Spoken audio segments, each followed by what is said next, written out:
नमस्कार. आज मी द्रौपदीविषयी बोलणार आहे.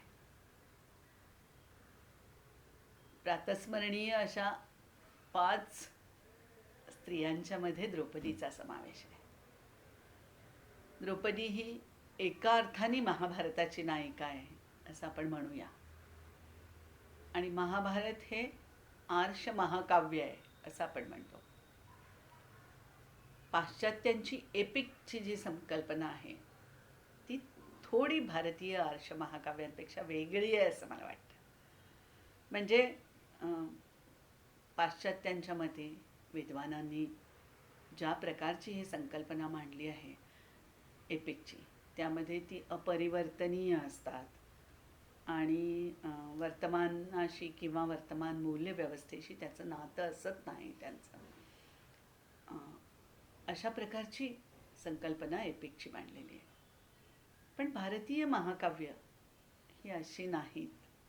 म्हणजे आपल्याला माहीत आहे की समाजाच्या आद्य अवस्थेमध्ये ती निर्माण झाली, पण राजकीय सामाजिक वास्तवाचं त्या काळातलं दर्शन जरी ती घडवत असली तरीसुद्धा तिच्यामध्ये वेगवेगळ्या प्रकारची परिवर्तनं होत आलेली आहेत आणि वेगवेगळ्या काळांमधल्या समाजांनी ती कथा आपलीशी करून घेतलेली आहे आणि त्या महाकाव्यांना एक वेगळ्या स्वरूपाचं असं रूप म्हणजे वेगळं स्वरूप दिलेलं आहे. आपापल्या कल्पनेप्रमाणे, आपापल्या काळातल्या मूल्यव्यवस्थांप्रमाणे, आपापल्या जीवनधारणांप्रमाणे.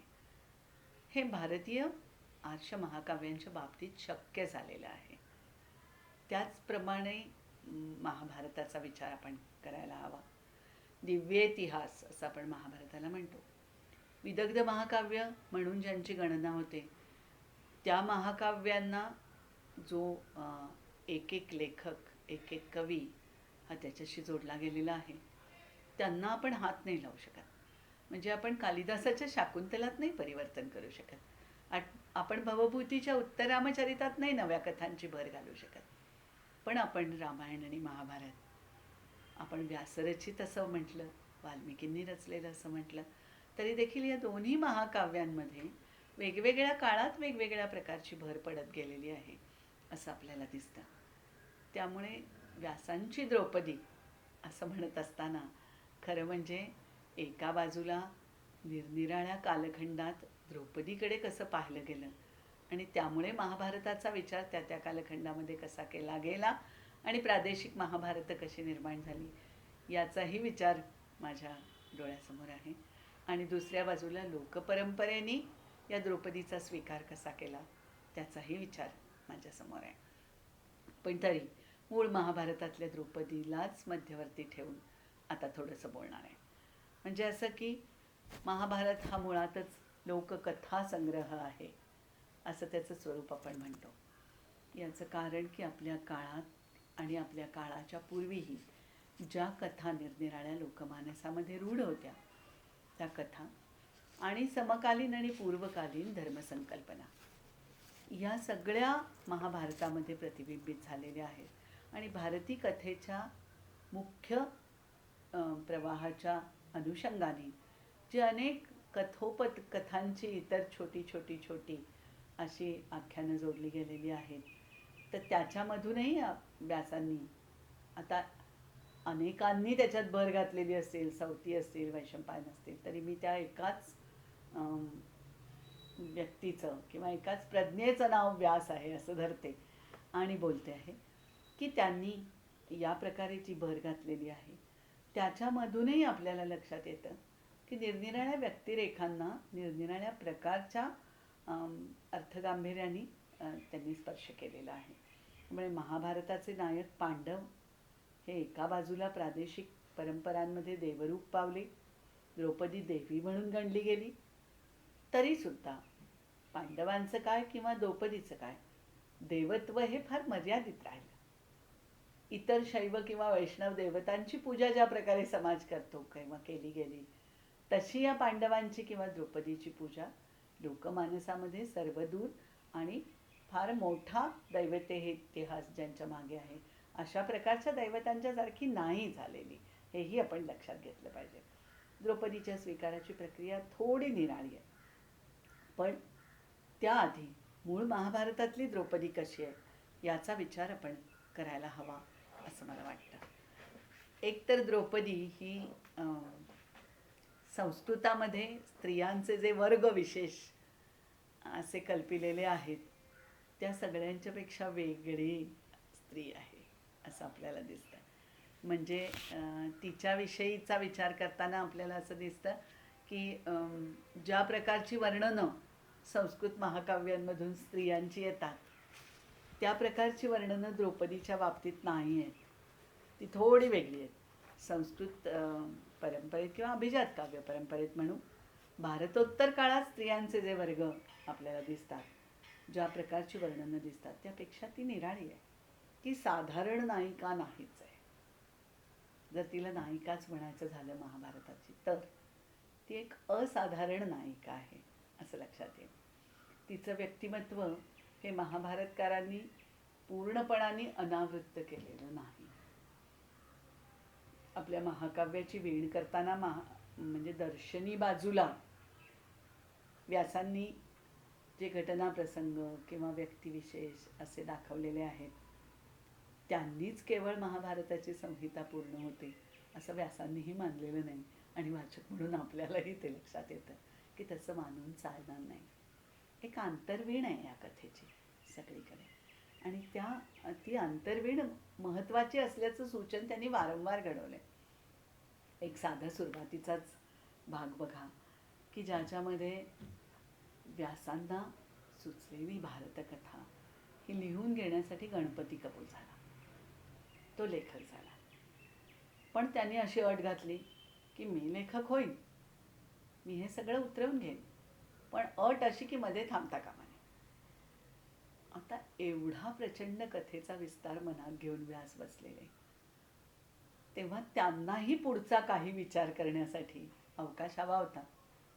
व्यासही महाप्रज्ञच होते, त्यामुळे त्यांनी गणपतीला म्हटलं कबूल आहे, मी याच प्रकारे कथा सांगत जाईन मध्ये न थांबता प्रवाहीपणे, पण एक अट तुला पण आहे की माझ्या प्रत्येक श्लोकाचा प्रत्येक वचनाचा अर्थ पूर्ण लक्षात आल्याखेरीज तू लिहायचं नाहीस. आणि गणपती कबूल झाला. त्यामुळे व्यासांची कूट ज्याला म्हणता येतं, व्यासकूट, अशा प्रकारची जी रचना आहे ती महाभारतामध्ये निर्माण झाली असं सांगितलं जातं. म्हणजे संपूर्ण संहितेमध्ये 8800 कूटश्लोक आहेत असं म्हटलं जातं. तिथे तिथे गणपती विचार करायला थांबला आणि व्यासांना अवकाश मिळाला पुढची कथा रचण्यासाठी.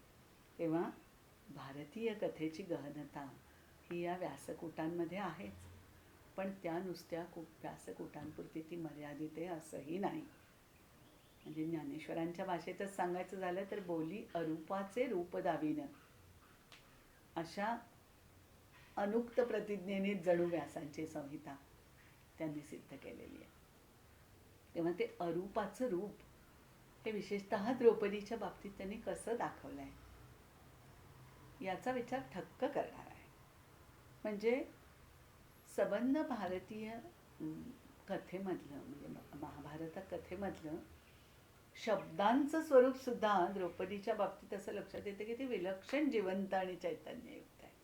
म्हणजे त्यांना एक स्वतःचं स्वतंत्र अस्तित्व आहे, आणि तो त्यांचा चेतन गुण जो आहे तो लक्षात घेतच तिच्या वर्णनाची संगती आपल्याला लावावी लागते.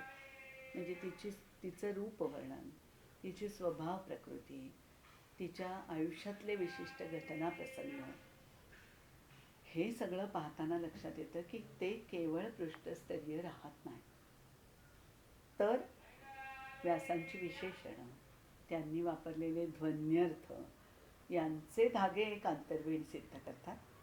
आणि त्याही पलीकडे सबंध कथेच्या अस्तरातही ते अशा प्रकारे विणले गेले आहेत की रूढार्थाने महाभारत कथेला कोणताही नायक किंवा नायिका नसल्या तरी सुद्धा द्रौपदी ही एका अर्थाने महाभारताची नायिका म्हणून कथा कशी पुढे नेते आहे हे आपल्या लक्षात यावं. तेव्हा उदाहरणच घ्यायचं झालं तर द्रौपदी आणि शिखंडी यांचा संबंध. आता खरं म्हणजे तो कसा आहे, रूढार्थाने कुठेच व्यक्त केलेला नाही आहे व्यासांनी. म्हणजे त्यांनी शिखंडी म्हणजे अंबा हे तर आपल्याला सांगितलेलं आहेच. अंबा, अंबिका, अंबालिका या तीनही कन्यांना भीष्म घेऊन आले ते चित्रवीर्य आणि विचित्रवीर्य या आपल्या भावांच्यासाठी. त्यात अंबेनी मनाने शाल्वाला वरलं होतं आणि भीष्म बळजबरीने या तिन्ही कन्यांना घेऊन आल्यानंतर अंबेनी असं म्हटलं की मी शाल्वाला मनाने वरला आहे, मला जाऊ दे. आणि भीष्मांनी तिला शाल्वाकडे पाठवली, जाऊ दिलं. पण शाल्वाने असं म्हटलं की एकदा भीष्म तुला उचलून घेऊन गेलेला आहे, त्यामुळे आता नाही मी तुझा स्वीकार करणार. निराश अशी अंबा परत आली आणि तिने भीष्मांना असं म्हटलं की तुम्हीच आता माझा स्वीकार करा. आणि भीष्म म्हणाले मी तर ब्रह्मचारी आहे, मी करू शकणार नाही.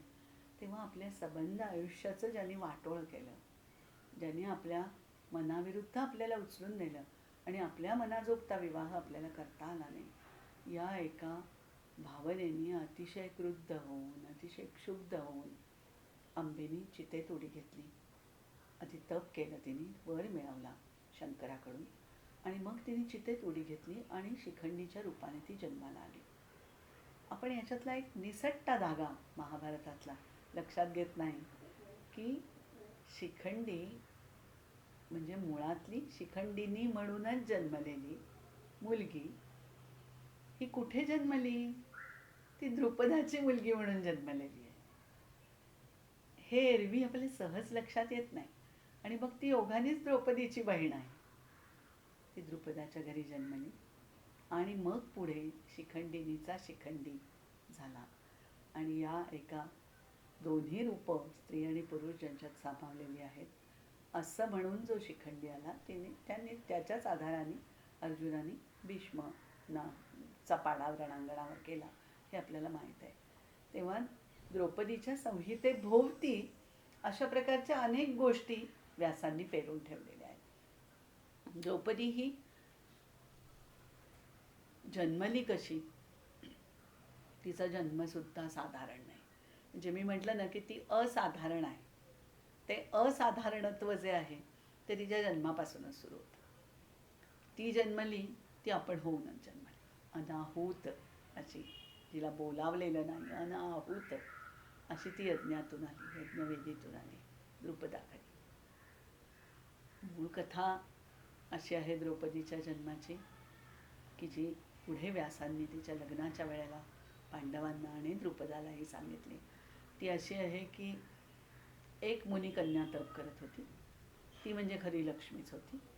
आणि मग तिने शंकरांनी प्रसन्न व्हावं म्हणून तप मांडलं होतं. शंकर प्रसन्न झाले आणि वर माग म्हणाले. तेव्हा ती इतकी गोंधळून गेली आणि इतकी आनंदित झाली की त्या भरात 5 वेळा तिने तूच माझा पती व्हावास असं म्हटलं. आणि मग शंकरांनी 5 रूप पांडवांच्या रूपामध्ये तो तिची इच्छा पूर्ण केली आणि ती द्रौपदी म्हणून आली, अशी एक कथा. आणि दुसरी कथा अशी की लक्ष्मी ही प्रत्यक्षामध्ये इंद्र तिला पाहतो आणि ती रडते आहे आणि तिच्या अश्रुबिंदू गणिक कमळं उगवत आहेत असं दिसल्यानंतर तो म्हणाला की तू कोण आहेस आणि काय आहे. तर ती म्हणाली की तू चल आणि हे प्रश्न विचार शंकराला. गेले तेव्हा शंकर पार्वती सारी पाठ खेळत होते आणि शंकराचं लक्ष नव्हतं इंद्राकडे. इंद्राला माहीत नाही की हे शंकर आहे. हा देखणा तरुण एक खेळतो आहे द्यूत आणि तो आपल्याला ओळखत नाही, आपण देवराज इंद्र आलेलो आहोत असं म्हणून अहंकाराने इंद्र चिडून बोलतो. त्यावेळेला खेळ थांबवल्यावर शंकराचं लक्ष जातं आणि ते उलट इंद्राला शाप देतात आणि म्हणतात की तुझी अवस्था कशी होईल माहिती आहे का. म्हणून तळघरामध्ये दाखवतो तो कैलासाच्या खाली खोल बिबर असतं, तिथे आधीचे 4 इंद्र हे पडलेले असतात खितपत. तेव्हा इंद्र शाप मागतो आणि मग ते 5 इंद्र म्हणजे आत्ताचा इंद्र त्याचा अंश आणि आधीचे 4 इंद्र असे मिळून पृथ्वी तलावर जन्म घेतात पांडवांच्या रूपाने, आणि ती लक्ष्मी जी आहे ती द्रौपदी होऊन येते. आता अशा प्रकारे स्वर्गात ज्यांची रूपं निश्चित झालेली आहेत असे हे 5 जण पृथ्वीवर आले. येण्यासाठी पांडवांनी तर देवतांना आवाहन केलेली कुंती आणि माद्री यांना आया मानलं आणि तिथे ते जन्माला आले. आणि इकडे द्रुपदाच्या घरी पार्वती आली. द्रुपदानी यज्ञ मांडलेला होता, पण तो द्रौपदी म्हणजे मुलगी जन्माला यावी म्हणून नव्हता, द्रौपदी किंवा लक्ष्मी जन्माला यावी म्हणूनही नव्हता. तो यज्ञ होता तो त्याला द्रोणाचा पराभव करू शकेल असा पराक्रमी पुत्र हवा म्हणून मांडलेला यज्ञ होता. तेव्हा द्रोणवधासाठी म्हणून आपल्या पोटी एक पुत्र हवा, त्यासाठी द्रुपदाने केलेला यज्ञ. आणि त्या यज्ञाच्या वेळेला त्या यज्ञ फळ घेण्यासाठी ते योग्य वेळी द्रुपदाची राणी ही यज्ञमंडपात उपस्थित होऊ शकली नाही, म्हणून ऋषींनी तो अग्नीलाच अर्पण केला आणि तो हविर्भाग स्वीकारून अग्नीमधून प्रथम दृष्टद्युम्न आला. आणि त्याच्या पाठोपाठ अपेक्षा नसताना अनपेक्षित अशी द्रौपदी आली. द्रौपदी आली त्यावेळेला एक आकाशवाणी झाली की ही कन्या सर्व पृथ्वी तलावरच्या स्त्रियांमध्ये श्रेष्ठ असून ही वरारोहा कृष्णा क्षत्रियांचा संहार करेल, सर्व क्षत्रियांचा संहार करेल. अशा आकाशवाणीने द्रौपदी जन्माला आली. या आकाशवाणीसह द्रौपदी जन्माला आली. आता जन्माला आली असं म्हणताना आपल्या डोळ्यासमोर जे लहान मूल येतं तसे नाही आली द्रौपदी. द्रौपदी एकदम कुमारी असं म्हणूनच यज्ञातून वर आली. तिचं वर्णन करताना फार छान वर्णन केलेलं आहे व्यासांनी. मला तुमच्या समोर ते वर्णनच ठेवावं असं वाटतं. कुमारी चापी पांचाली वेदीमध्यात समुत्थिता सुभगा दर्शनीयांगी स्वसिता यतलोचना. कुमारी चापी पांचाली वेदीमध्यात समुत्थिता सुभगा दर्शनीयांगी स्वसिता यतलोचना. श्यामा पद्मपला साक्षी नीलकुंजित मूर्धजा ताम्रतुंग नखी सुभ्रू चारु पीन पयोधरा. मानुषं विग्रहं कृत्वा साक्षादमरवर्णिनी नीलोत्पल समो गंधो यस्याः क्रोशात् प्रधावती. या बिभर्ति परम रूपम यस्या न्यास्तुपमा भुवि देवदानवयक्षाणाम इप्सिता देवरूपिणी. यज्ञवेदीतून वर आलेली पांचाली कुमारी होती. सर्व अवयवांनी देखणी होती, लावण्यवती होती.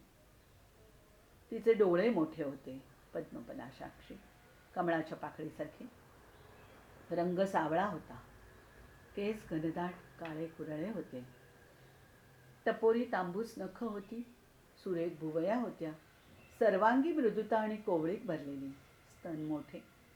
असं वाटत होतं की मानवरूप घेतलेली ही कुणी स्वर्गकन्या आहे. निळ्या कमळासारखा तिचा देहगंध सगळ्या परिसरात दरवळत होता. तिला या जगात उपमाच नाही. देव दानव यक्ष अशा सगळ्यांनीच जिची इच्छा करावी अशी ती देवरूपा होती. देव दानव यक्षाणाम इप्सिता देवरूपिणी. व्यासांनी इतक्या तपशिलासह कुणाचंच वर्णन कुठल्या स्त्रीचं हे केलेलं नाही. द्रौपदीचं मात्र केलेलं आहे. एकट्या द्रौपदीचं भारती कथेत इतक्या तपशिलासह वर्णन आहे. मुळातली पूर्ण पार्थिवाचा रंग असलेली कथा, मानवी स्वभाव, मानवी आयुष्य यांच्यामध्ये घोळलेली कथा. पण या कथेतल्या नायिकेचं अवतरण त्या अद्भुताच्या प्रकाशात झालेलं आहे. यज्ञज्वाळेतून वर आलेली आहे, मानवी संबंधातून नव्हे. तारुण्याच्या उंबरठ्यावरच जन्माला आलेली आहे, लहान बाळ म्हणून नव्हे. म्हणजे तिला आणि तिच्या भावाला तिच्या जन्मघटनेचा विसर पडावा आणि आपली आई ही पार्श्वतीच आहे असं वाटावं अशी द्रुपदाच्या पत्नीने व्यासांना म्हणजे यांना देवाला प्रार्थना केली. यज्ञ यज्ञ होत्यांना, ऋत्विजांना, आणि त्याप्रमाणे त्या मुलांना आपल्या जन्मघटनेचा विसर पडला आणि ती द्रुपदाची मुलं, द्रुपदाची राणी आणि द्रुपद यांची मुलं म्हणूनच वाढली. पण आपल्या लक्षात येईल की द्रौपदीला तशा अर्थाचं लहानपण नाही. म्हणजे व्यासांनी तिच्या लहानपणाचं वर्णन केलेलं नाही, कारण ती तरुण म्हणूनच जन्माला आली. आपल्याला रामायणामध्ये बालकांडात सीतेचं, लहान सीतेचं इतकं लढीवाळ वर्णन वाल्मिकींनी केलं आहे ते आठवेल. या दोन महाकाव्यांच्या नायिका म्हणून सहज मला तुलना करावीशी वाटते. असं वाटतं की छोटी सीता, ती लहान लहान दात तिचे, शिवधनुष्याशी खेळणारी, अशी जी सीता डोळ्यासमोर येते ना रामायणामध्ये, तसं द्रौपदीचं लहानपण नाही आहे. द्रौपदीच्या लहानपणाचं वर्णन नाही, तिचं वर्णन तपशिलात केलेलं आहे ते तिच्या तारुण्याचंच वर्णन केलं आहे व्यासांनी. एका बाजूला जन्माच्या बाबतीतली ही सांकेतिकता व्यासांनी ओलांडलेलीच आहे, पण तिच्या रूपवर्णनातही त्यांनी कितीतरी असांकेतिक गोष्टी आपल्याला सांगितल्या. म्हणजे एक आहे ते द्रौपदीचा अंगगंध आहे, कोसभर ज्याचा परिमळ आहे असा तिच्या देहाचा गंध आहे, असं त्यांनी म्हटलं आहे. द्रौपदीविषयीच्या आकर्षणामध्ये हा तिचा देहगंध एक अत्यंत प्रमुख अशी भूमिका असणार आहे. तर हा दूरपर्यंत पसरणारा तिच्या देहाचा गंध हे तिचं अतिशय असाधारण असं रूपलक्षण आहे. ह्या गंधाचं नातं पुन्हा व्यासांनी सांगितलेलं नाही, पण आपल्या मनामध्ये लागू शकतं ते सत्यवतीशी, कारण ती आधी मत्स्यगंधा होती आणि पराशरांनी तिला योजनगंधा बनवलं. महाभारताने गंधकाली असंही विशेषण तिच्यासाठी वापरलेलं आहे. तेव्हा सत्यवती ही सुगंधा आहे, देहगंध जिचा उत्तम आहे अशा प्रकारची आहे. आणि त्याच कुरुकुळात आलेली द्रौपदी ही गंधवती आहे आणि जिच्या देहाचा गंध असाच परिसरात क्रोशात जातो अशा प्रकारची आहे. दुसरं तिचं वैशिष्ट्य म्हणजे तिचे केस. सबंध महाभारत कथेवर द्रौपदीच्या केसांची एक दाट छाया आहे असं मला वाटतं. म्हणजे आपला सगळा केशसंभार तिने भारती कथेवर पसरून दिलेला आहे असं वाटतं. असं वाटतं की केस काळे आणि कुरळे आहेत, दाट आहेत, एवढं वर्णन व्यासांनी केलं आहे. पण तेच केस तिच्या विटंबनेच्या वेळेला दुःशासनाने खेचले आणि भीमाने प्रतिज्ञा केलेली आहे की तुझे केसांना अशा तऱ्हेने खेचणारा तो दुःशासनाचा हात मी उखळीन. तेव्हा त्या तिच्या अपमानित अवस्थेमध्ये सुद्धा प्रभावी ठरले, मुख्य ठरलेले आहेत ते तिचे केस आहेत. केसांना हात लावणं किंवा केसांची एक विशिष्ट शक्ती अशीच आपल्या परंपरेमध्ये पुष्कळ कथागाथांमध्ये नोंदवलेली आहे असं आपल्या लक्षात येईल. सबंध तंत्र परंपरेमध्ये सुद्धा केसांना एक विशेष महत्त्व आहे. त्यामुळे मानवी केस त्याच्यामध्ये एक विशिष्ट शक्ती असते असं तंत्रामध्ये जसं मानलेलं आहे तसं एकूणही परंपरेतल्या अनेक कथांमध्ये मानलं गेलेलं आहे असं आपल्या लक्षात येतं. आणि मग आपल्या लक्षात येईल की द्रौपदीचे केस हे तिच्या एक प्रकारे सामर्थ्याचं, तिच्या शक्तीचं प्रतीक आहे. आणि त्याला हात घातलेला आहे दुःशासनाने आणि तो उखडण्याची भाषा, प्रतिज्ञा ही भीमाने केलेली आहे. पुन्हा तेच केस मोकळे सोडून रडत रडत ती वनामध्ये गेलेली आहे आणि म्हणालेली आहे की हे केस पुन्हा बांधले जातील ते दुःशासनाच्या रक्ताने बांधले जातील. त्यामुळे तिने त्या सबंध कथेमध्ये म्हणजे भारती कथेमध्ये द्रौपदीच्या केसांना एक विशिष्ट महत्त्व आहे. आणि म्हणून त्या पहिल्या रूपवर्णनामध्ये जसं तिच्या गंधाचं तसं तिच्या केसांचं वर्णन हे महत्त्वाचं ठरतं. श्रीकृष्ण शिष्टाईला निघतो त्यावेळेला व्यासांनी वर्णन केलं आहे की द्रौपदी त्याला निरोप देते आणि जे बोलते ते आपला नागिणीसारखा सळसळणारा केशसंभार हातात घेऊन ते केस त्याला दाखवत बोलते की ह्या केसांचा जो अपमान झालेला आहे त्याची आठवण ठेव आणि मग शिष्टाईला जा. आणि कृष्णही तिला आश्वासन देतो की हे माझ्या लक्षात आहे, तू काळजी करू नकोस कृष्णे, या सगळ्याचा एक बदला घेतला जाईल, या सगळ्याला उत्तर मिळेल. तेव्हा मी आत्ता म्हटलं तसं तिचे केस जे भीमाने पुन्हा दुःशासनाच्या रक्ताने माखलेल्या हातांनी बांधले असं म्हटलं जातं, ते केस हे या भारती कथेमध्ये एक वेगळी भूमिका बजावणारे केस आहेत. तिची दृष्टी, तिची देहबोली, संबंध जे द्रौपदीचं वर्णन सुरुवातीला केलेलं आहे ना, भारती कथेमध्ये ज्याला आपण बॉडी लँग्वेज म्हणू आजच्या भाषेमध्ये, आणि त्या तऱ्हेचा अभ्यास करणारी माणसं जर द्रौपदीकडे पाहतील तर भारती कथेमध्ये तुमच्या लक्षात येईल की तिचं रडणं, तिचे कटाक्ष, तिचं हसणं, या सगळ्यांनी काहीतरी घडलेलं आहे भारती कथेमध्ये. म्हणजे ती हसते आणि तिचं हसणं लक्षात ठेवून दुर्योधन तो आपला अपमान मानतो. ज्या वेळेला इंद्रप्रस्थाच्या मयसभेमध्ये दुर्योधनाची फजिती होते तेव्हा द्रौपदी त्याला हसली हे त्याच्या लक्षात राहतं.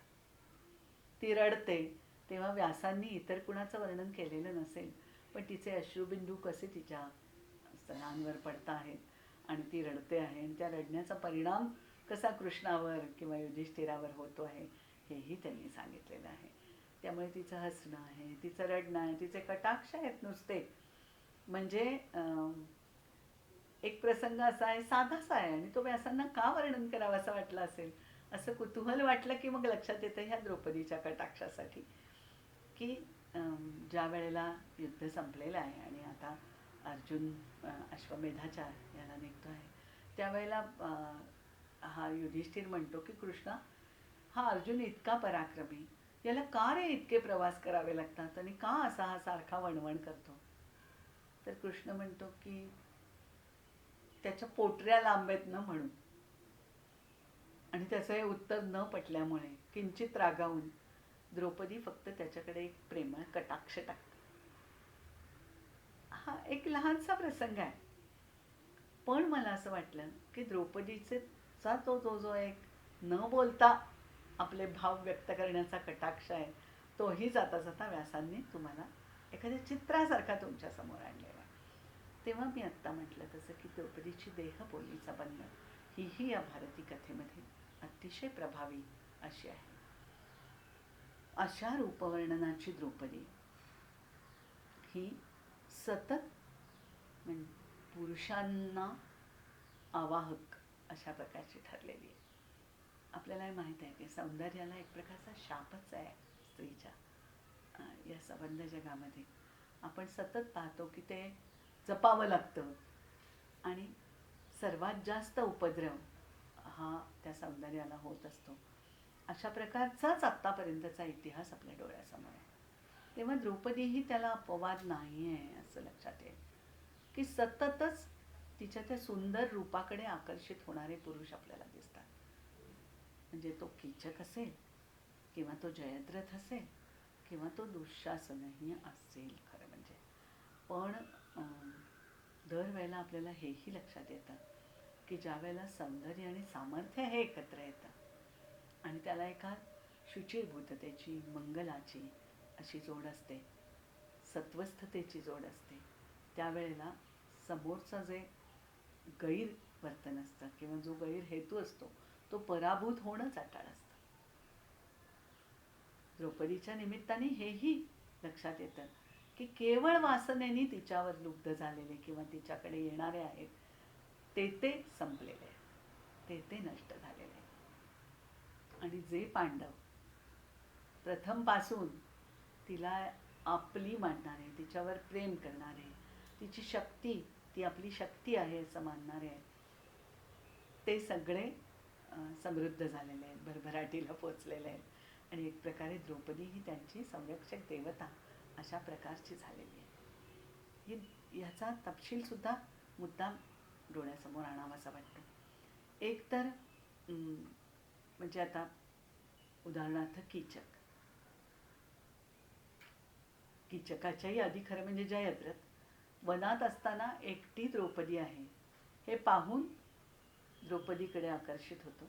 खरं म्हणजे तो निघालेला असतो स्वतःच्या लग्नासाठी म्हणून मित्रांना घेऊन शाल्व देशाला, आणि वाटेत त्याला द्रौपदी दिसते.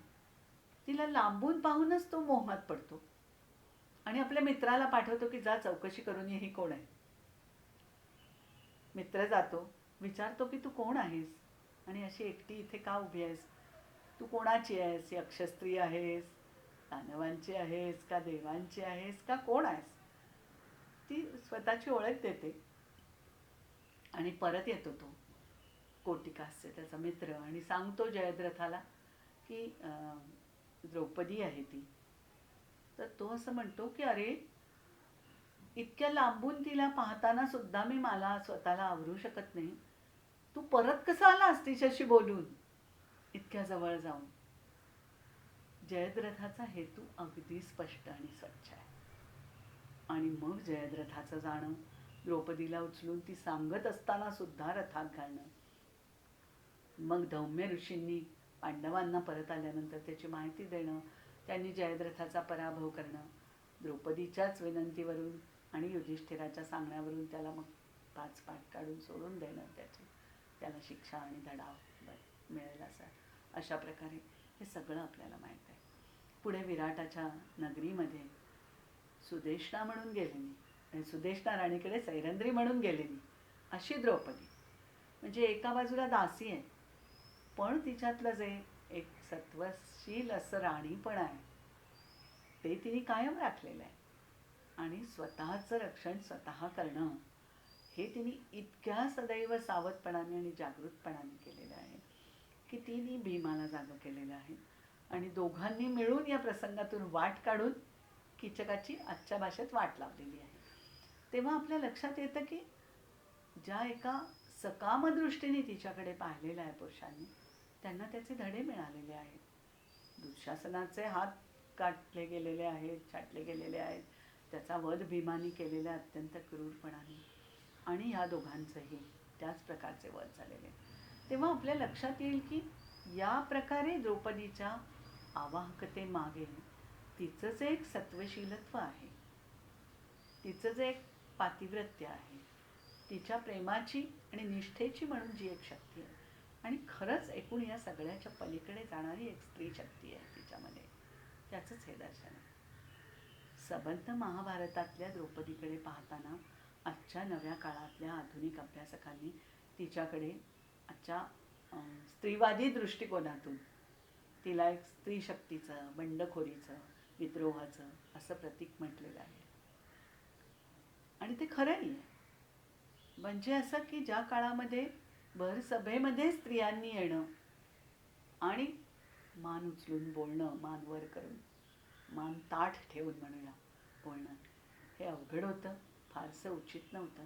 अशा काळात तिची पुरती विटंबना झालेली असताना सुद्धा ती लाजेनी किंवा शर्मेनी मोडून नाही पडलेली की आपल्यावर अत्याचार होत आहेत आणि एवढ्या सगळ्या पुरुषांच्या नजरेच्या समोर आपण अशा स्थितीमध्ये आपल्याला आणलं जातं आहे आणि आपले या प्रकारची विटंबना, हाल चाललेले आहेत, यांनी ती नाही शर्मिंदी झालेली.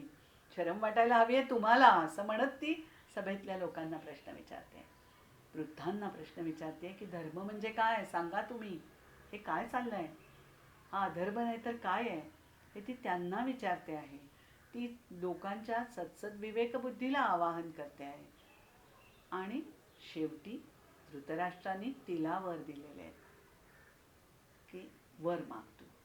ती पहिल्या वराने, म्हणजे ती म्हणते तुला हवं ते माग असं त्यांनी म्हटल्यानंतर ती असं म्हणते की युधिष्ठिर दासचे मुक्त व्हावा.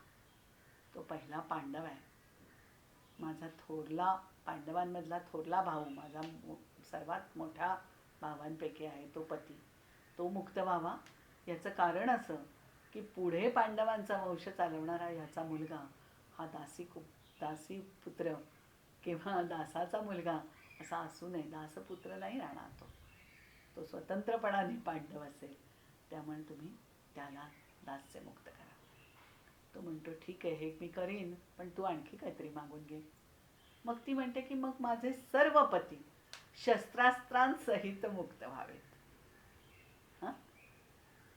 आणि तरीही धृतराष्ट्राला असं वाटत असतं तिने स्वतःसाठी काहीतरी मागावं, म्हणून तो म्हणतो की अगं हे पण मी करीन, पण आणखी काहीतरी माग.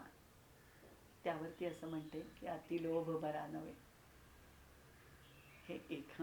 आणि पुढचं वाक्य तिचं असं आहे की आता माझे पती शस्त्रांसह मुक्त झालेले आहेत, तेव्हा ते काय ते करतील, माझा विश्वास आहे, मला आणखी काही नको.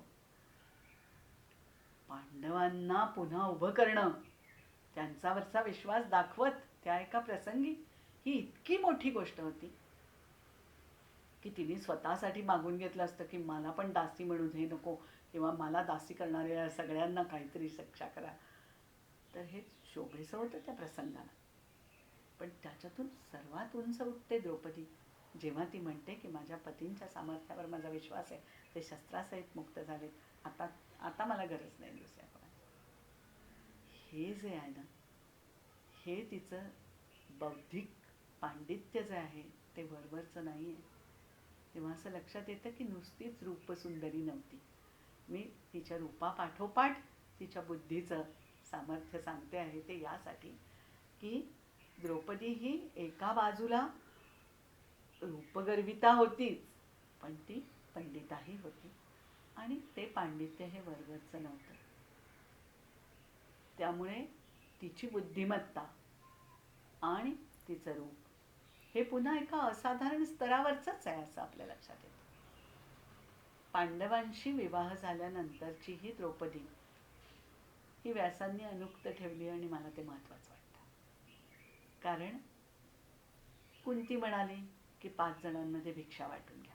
खरं म्हणजे आपण साहजिक विचार करतो की एकचक्रा नगरीतून निघाल्यानंतर वाटेत भेटलेल्या ब्राह्मणांच्या समूहाने सांगितलं की विवाह मांडलेला आहे कन्येचा पांचाल नगरीत द्रुपदाने, आणि तिकडे आम्ही चाललो, तेव्हा एकमताने हे सगळेजण त्या लग्नासाठी जाऊया असं म्हणून आलेले आहेत. आणि कशासाठी ते त्या विवाहाच्या स्वयंवराच्या दिवशी बाहेर पडले ते कुंतीला माहीत नसणार असं असणार नाही. तेव्हा तिने जेव्हा म्हटलं की 5 जणांमध्ये हे वाटून घ्या, आणि मग आता माझा शब्द खोटा होऊ नये म्हणून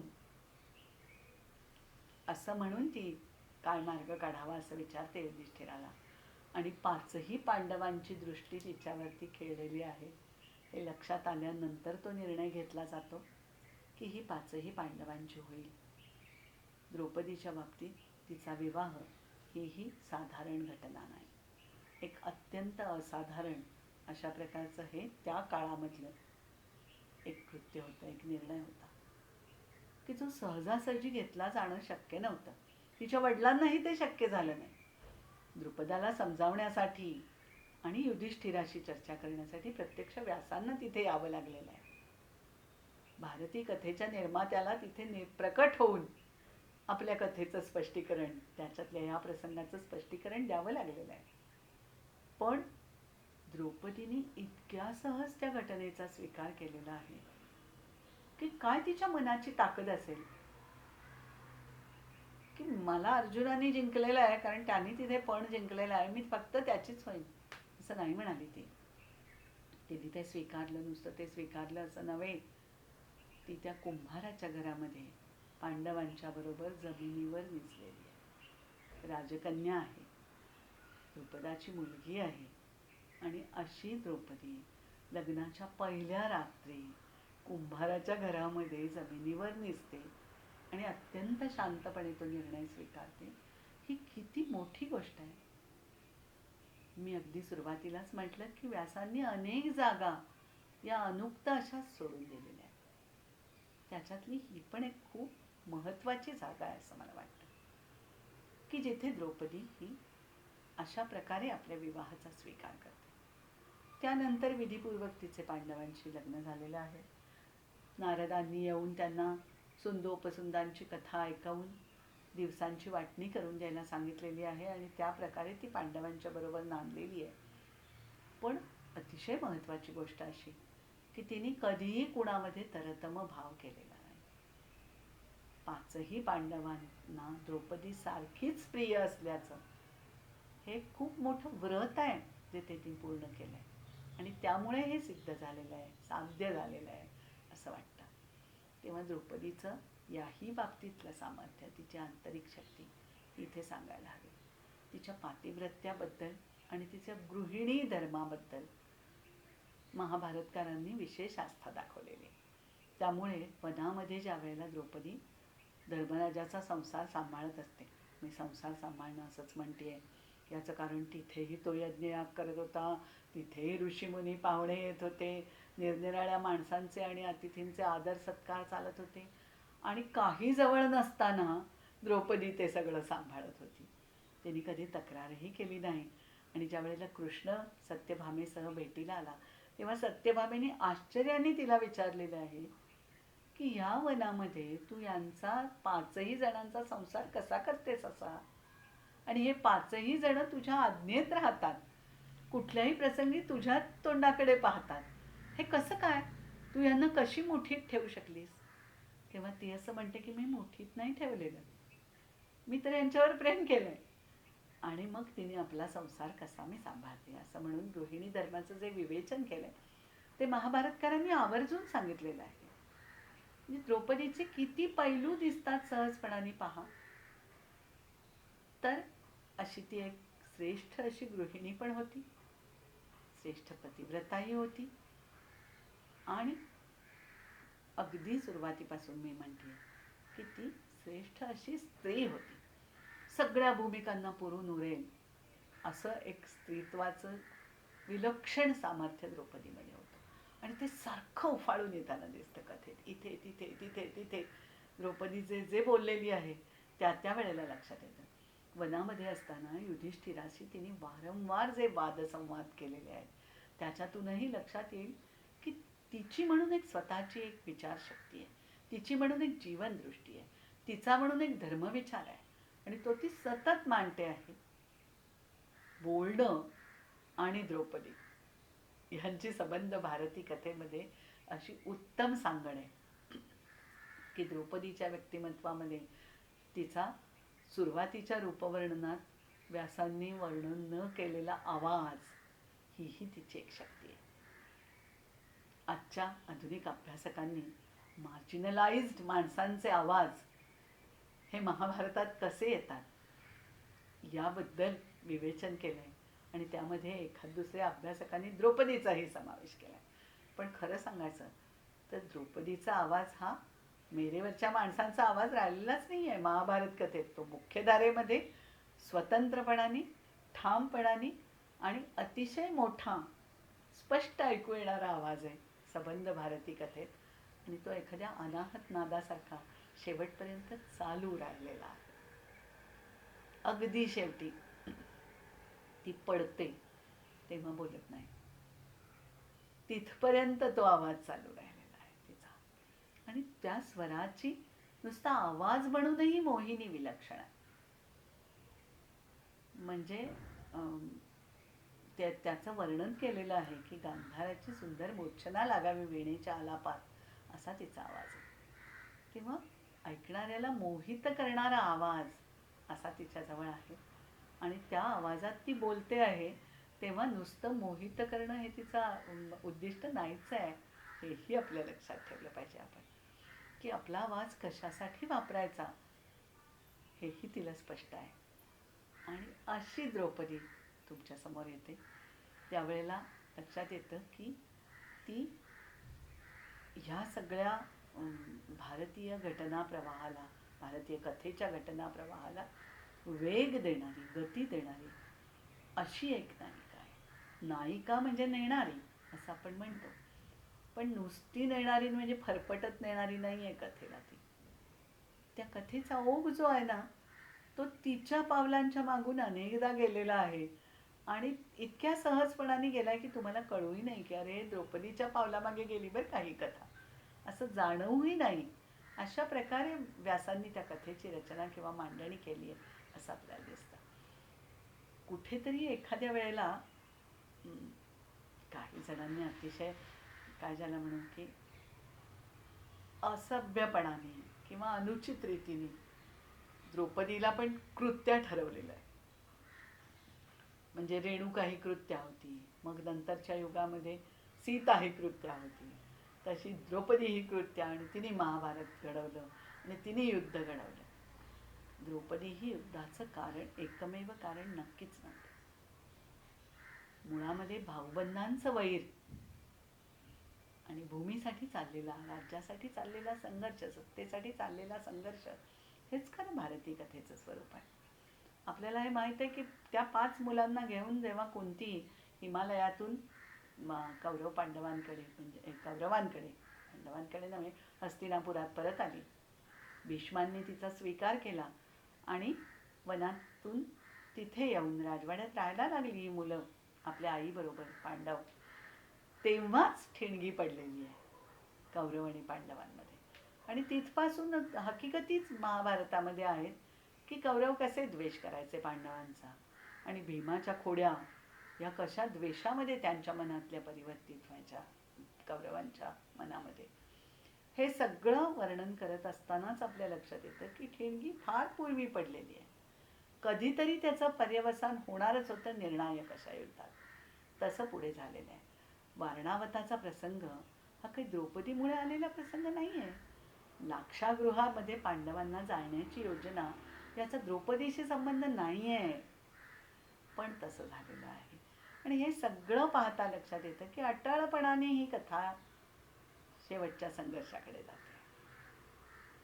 व्यासांनी अर्थातच ती शेवटच्या संघर्षाशी थांबवलेली नाही आहे, पण ती कथा हळूहळू अटळपणाने संघर्षाकडे जात राहिलेली कथा आहे. फक्त त्यामध्ये द्रौपदीचा अपमान, द्रौपदीची विटंबना आणि द्रौपदीचा युद्धाविषयीचा आग्रह याचं एक प्रभावी सूत्र मात्र नक्कीच आहे, जे कथेला पुढे तिकडे घेऊन जातं युद्धाकडे. याचं कारण की द्रौपदीची झालेली द्यूतसभेतली विटंबना. राजसूय यज्ञाच्या वेळेला द्रौपदी ही राणी आहे. मला कित्येकदा असं वाटतं की किती रूप खरी द्रौपदीची, आपण फक्त द्यूतसभेतल्या विटंबनेशी पुन्हा पुन्हा थांबतो. पण राजसूय यज्ञाच्या वेळेला इंद्रप्रस्थाची राणी म्हणून द्रौपदी जे वागलेली आहे ते सगळं नंतर हस्तिनापुराला परत गेल्यानंतर भयंकर संतापलेल्या, पांडवांवर जळफळणाऱ्या अशा दुर्योधनाच्या तोंडून वदवलं गेलेलं आहे. व्यासांनी वदवलंय ते दुर्योधनाच्या तोंडून वदवलेलं आहे की द्रौपदी कशी वागते. कर्णाच्या तोंडून वदवलेलं आहे की द्रौपदी कशी वागते. आणि ती राणी म्हणून शेवटातल्या शेवटच्या पायरीवरच्या दासींचं जेवण झालंय की नाही हे पाहिल्यानंतर जेवणारी द्रौपदी हे त्यांनी तिथे वर्णन केलंय. तिला राज्यकारभाराची आणि राज्यकोशाची सुद्धा सर्व माहिती आहे हे त्यांनी सांगितलेलं आहे.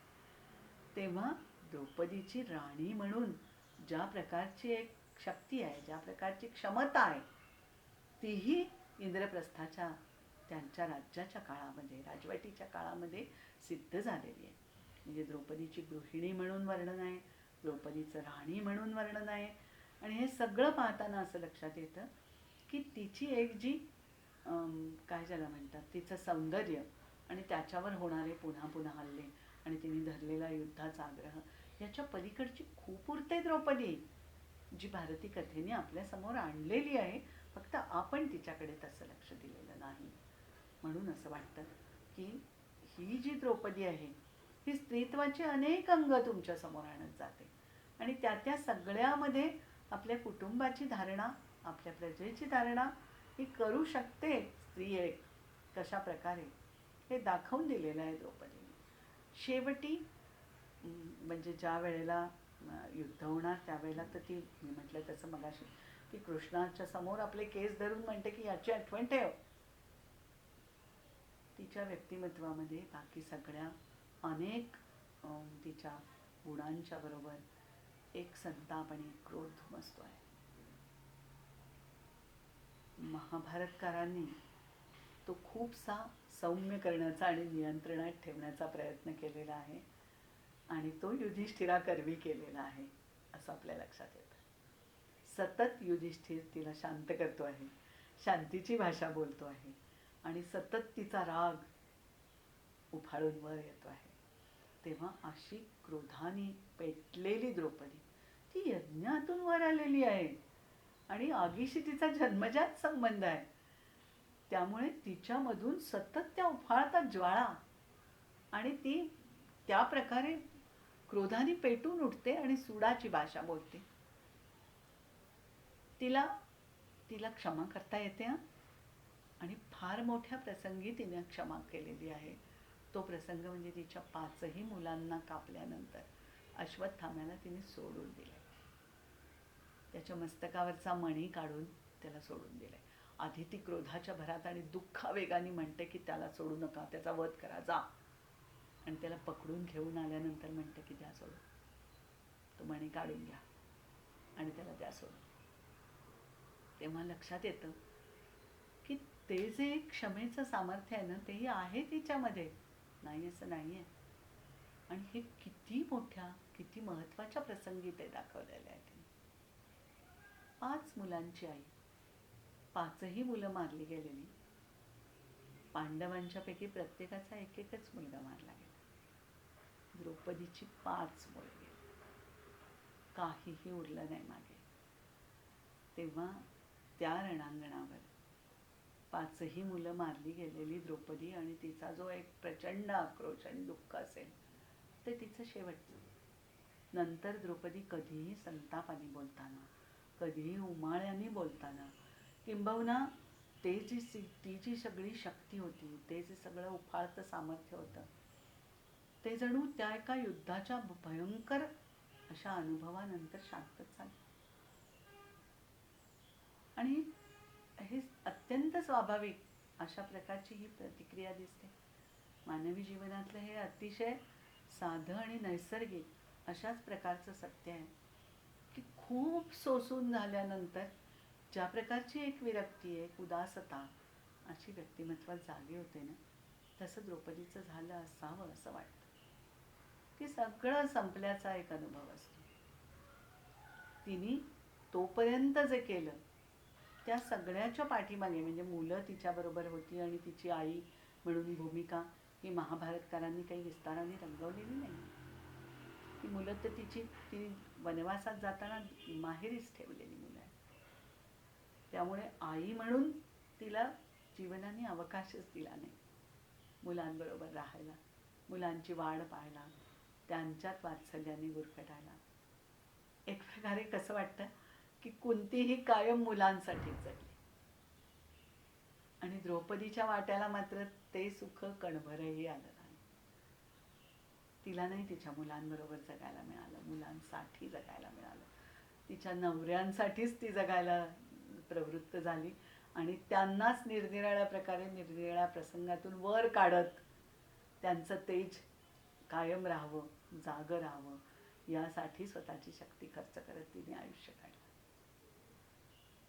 आपल्याला असं दिसतं की द्रौपदी ही सतत युद्धाची मागणी करते, पण मला असं वाटतं की काय हवं असतं प्रत्येक स्त्रीला आयुष्यामध्ये, याच्या प्रत्येकीच्या मागण्या वेगळ्या असतात. द्रौपदीला अशा प्रकारे सुखविलासाचं आयुष्य राणी म्हणून जगायला मिळावं अशी अपेक्षा तिने कधीच केली नाही. ते तिचं उद्दिष्टच नव्हतं जगण्याचं. सगळ्या जगण्याच्या कोलाहलामध्ये वनवासासारख्या सर्व मागे ठेवून जगायच्या अशा आयुष्यात सुद्धा ती काय म्हणत असेल भीमाला, तर मला ती गंधमादन पर्वतावरची कमळं हवी आहेत.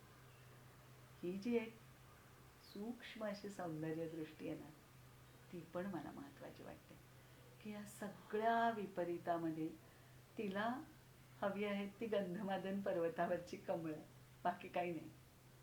म्हणजे तिला दागदागिन्यांचा लोभ नाही. जे ऐश्वर्य राजा राणी म्हणून एकेकाळी इंद्रप्रस्थाच्या अगदी थोड्याशा काळामध्ये तिने राजघरात मध्ये भोगलं, त्याचा लोभ नाही आहे तिला. सहजपणाने सगळं मागे ठेवून ती पलीकडे जाऊ शकते.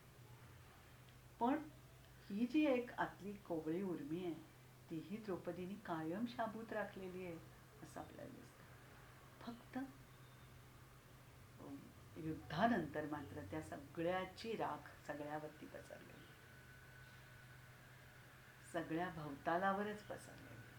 म्हणजे पांडवांचं राज्य हे राखेतलंच राज्य होतं. शेवटी सर्वजण गेलेले, 10 जण फक्त जिवंत राहतात, बाकी सर्व संपले.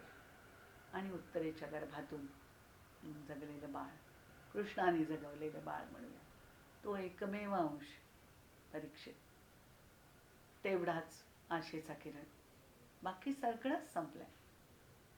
नात्याने पाहताना तो सुभद्रेचा नातू आहे, द्रौपदीचा नव्हे, कारण तो अभिमन्यू उत्तरेचा मुलगा आहे.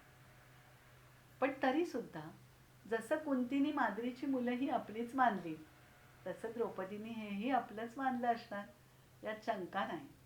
फक्त एवढंच वाटतं की या सगळ्यासाठी महाभारतकारांच्या पाशी शब्द नाहीत का, की पुढे या मनस्थितीचं वर्णनच ते करू शकले नाही का? त्यांना असं वाटत असेल की न बोलणं हेच तिच्या दुःखाला पाहिलेलं खरंखुरं अर्घ्य आहे, न बोलणं हेच तिच्या दुःखाविषयी खराखुरा आदर दाखवणं आहे, न बोलणं हेच तिच्यासाठी सर्वात मोठं सांत्वन आहे, शब्दांचाही धक्का लागू नये.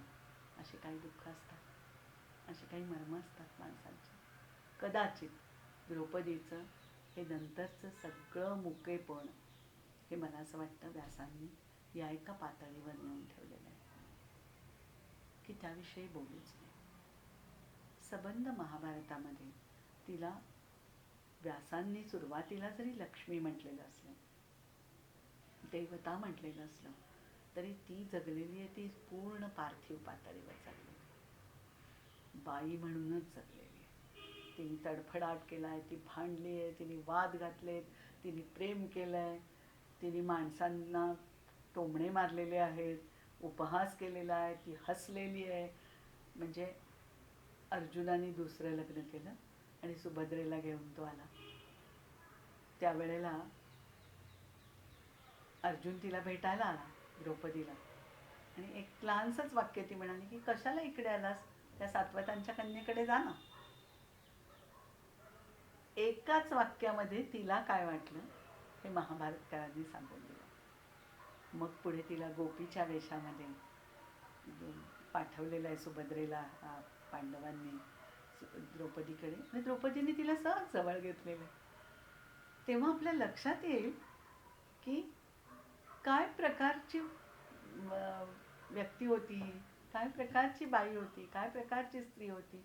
स्त्री म्हणून सगळं आहे तिच्याजवळ, राग आहेत, लोभ आहेत, क्रोध आहे, वेगवेगळ्या प्रकारचा, पण तरीसुद्धा या सगळ्यामधून जे एकजीव असं रसायन तयार झालंय ना, ते इतक्या उच्च प्रतीचं आहे की त्याच्याकडे पाहताना तुमच्या लक्षात येतं की हे हातात धरता येणारं रसायन नाही. काही रसायनांना विशिष्ट काचेचीच भांडी लागतात, नाहीतर ते दाहक रसायन काचा तडकतात. त्यामुळे ती रसायनं ठेवण्याची एक वेगळ्या प्रकारची मूस बनवावी लागते.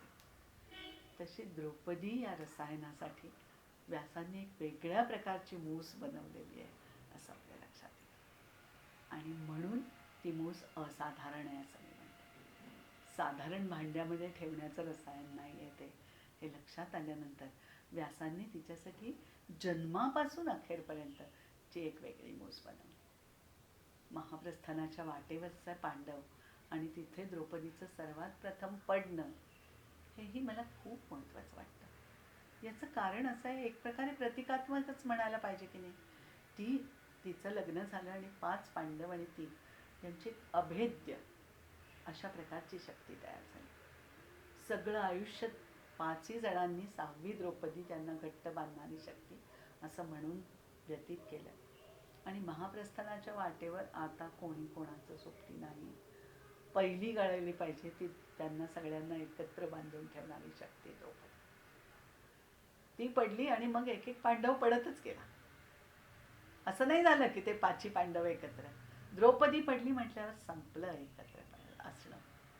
ती पहिली पडली आणि मग भीम पडला, मग अर्जुन पडला, चालू राहिलं एकेकाचं गण. तेव्हा आणि भीमाने अत्यंत निरागसपणाने विचारलं, अरे ही का रे पडली? आणि धर्मराजाने म्हणे असं उत्तर दिलं की तिने अर्जुनावर जास्ती प्रेम केलं म्हणून. हेही मला अत्यंत मानवी अशा प्रकारचं स्वभावदर्शन वाटतं. व्यासांना पुन्हा पुन्हा नमस्कार करावासा वाटतो की किती प्रकाराने कुठल्या वेळेला काय उलगडत जातात ते मनाचे पापुद्रे माणसाच्या, की सबंध महाभारत कथेमध्ये कधीही उच्चार न केलेला या गोष्टीचा. आणि द्रौपदी कुणाशी तरतम भावाने वागली नाही, आणि तरी वागण्याच्या पलीकडचं एक मनाचं असतंच ना काहीतरी, एक ओढ असते. आणि ती तुम्हाला कृतीतून नाही जाणवली तरी कुठेतरी त्याचा एक स्पर्श होत असतो, एक जाणवत असतं. आणि ते जणू 6वं इंद्रिय बायकांना असतं असं म्हणतात, की जे सहजपणाने ओळखतं काहीतरी आतलं. तसं युधिष्ठिराने ते कदाचित आतलं ओळखलं असेल की तिला अर्जुन हा अधिक प्रिय होता. आणि ते त्याच्या मनातलं ते जे एक लहानसं बारीकसं दुःख होतं, किंवा बारीकसा सल म्हणूया, ती बारीकशी बोच म्हणूया, ती त्या प्रसंगी व्यक्त झाली जेव्हा तो म्हणतो की अरे तिने अर्जुनावर जास्ती प्रेम केलं म्हणून ती पडली. एरवी युधिष्ठिराला शोभणारे हे शब्द नव्हे. पण ही वाट आता अशी आहे महाप्रस्थानाची की तिथे काहीच भलं बुरं शोभनं अशोभनं काही उरतच नाही.